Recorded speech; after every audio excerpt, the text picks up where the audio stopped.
Hi students, once again.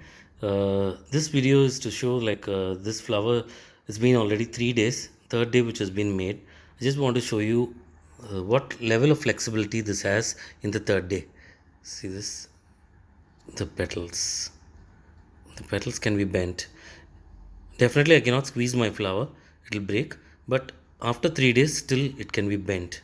So this helps us a lot of ways in when we arrange the flower. When the arrangement has been done, we squeeze a lot of flowers together and join them. So this kind of flexibility will help. See the center part. I'm going to squeeze the center part.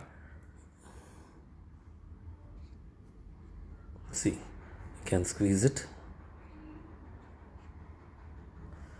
Still it is firm, comes back to its own level.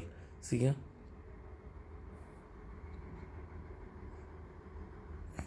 So this is the level. See here. Of flexibility. The third day. This is the third day of this flower. Thank you.